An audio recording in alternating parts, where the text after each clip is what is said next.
Hey, what it do, y'all? It's your boy YouTube Blue coming back at you again, and looks like the Cowboys replaced Tyrone Crawford. I mean, it's not the same level of talent, but it is what it is. That's what's available to you. So the Cowboys signed Justin Hamilton, defensive tackle, I believe he is. Yes, 6'2", 315 pounds. He was most recently with the Chiefs. He's been in the league since 2015.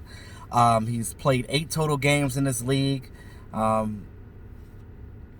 He started his career with the Eagles, and then he played for the Chiefs, and I guess he was on practice squads before that. The Chiefs cut him after they released him after training camp, so after they cut down to 53, and he's basically been just chilling, sitting at home on the couch since this past offseason. So I mean, I assume he's still in shape because we're not that far into the season. So I assume that the Cowboys did their due diligence on him.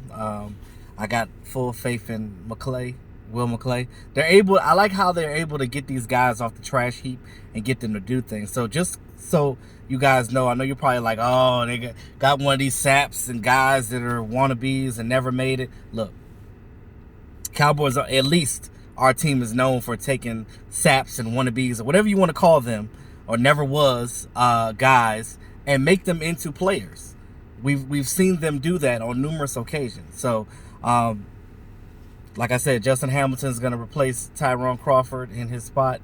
Hopefully he can help us out to some capacity. I don't know exactly. I don't know much about him, so I don't know what he can do, but we'll see.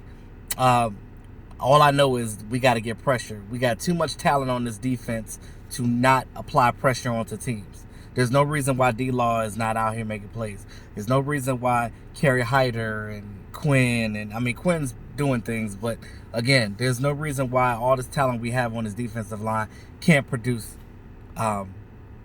work.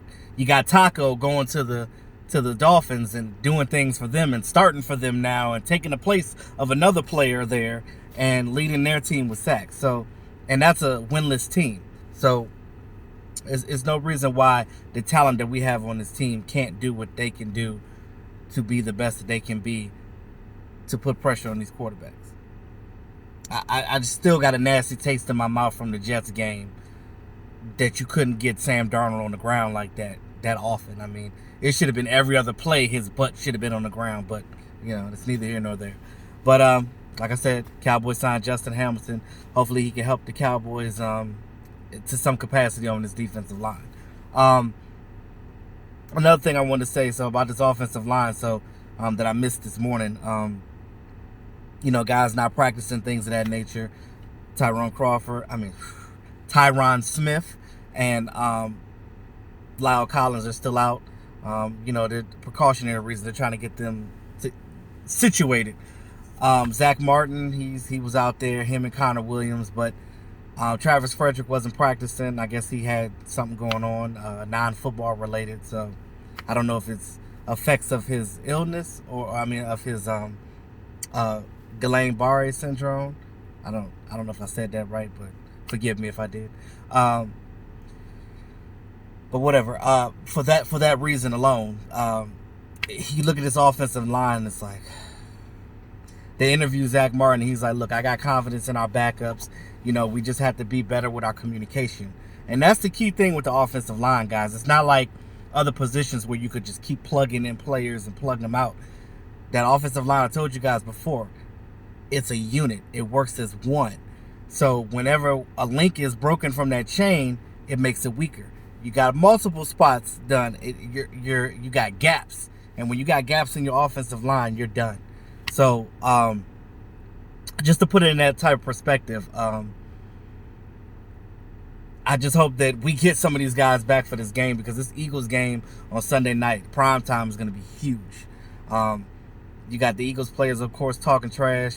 Orlando Scandrick over there, he plays for the Eagles now, so he's talking about he about to pick off Dak and stuff like that, whatever. But anyway, it's going to be a huge game because, again, it's a division game. Both teams are coming in there 3-3. Both teams are banging the hell up. I feel like this is going to come down to the quarterbacks. I feel like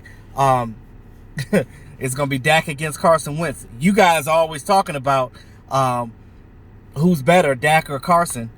We about to find out. Now, hopefully our defensive line can get some pressure on the boy and make him wheelchair Wentz, like we like to call him. But that's neither here nor there. But let's just hope that either Tyron or Lyle come back this weekend, if not both. Don't look like Amari Cooper is going to be playing. That's going to suck because Amari Cooper is, I like to call it, eagle killer now. And without him, that's a big blow to your wide receiver core. I know some of you guys are glad that Dez Bryant gone, but you know what? Now that I think about it, I wouldn't mind having Dez back just to play the Eagles, just to have him right now. I know that's like a fantasy type thing, and I don't normally think like that, but I think having him on this team, not being your number one, like Dez being the fourth receiver, but you got a guy that can still, and I believe that Dez still got it. He can still play. I've seen him, doing his little workouts and stuff. He can still move. You know what I mean? Like he looked like he came back from that injury okay. I mean, he's still a guy that can high point the ball. So you don't even need him to run big routes. Just get him in there. And I always wanted to see him under our current wide receiver coach, Sanjay Lal. Because Sanjay Lal is supposed to be this route guru guy that's supposed to help these guys run routes better.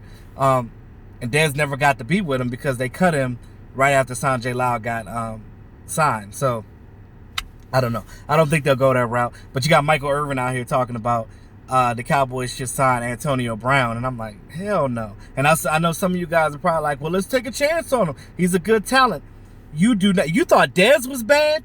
You do not want Antonio Brown in this locker room. You do not. You talking about breaking down a locker? You talking about a T.O. type of guy? You thought T.O. was bad. I think that Antonio Brown is worse than T.O. I think he way Dez Bryant is timid compared. See, Dez Bryant wasn't a problem to me.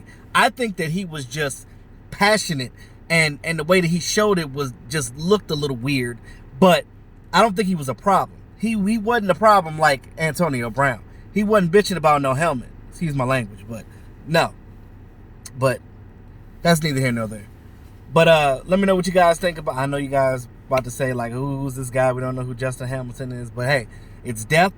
And it's somebody. So, it ain't like great guys are out there waiting.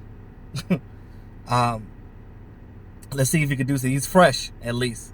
So, maybe a fresh legs could come in and help out this team. We'll see. But thanks again, all my subscribers. I appreciate you guys. If you're new to the channel, hit that subscribe button. Hit that notification bell so you get this content. It's your boy, E2 Blue. Always keeping it real. Talk to y'all soon.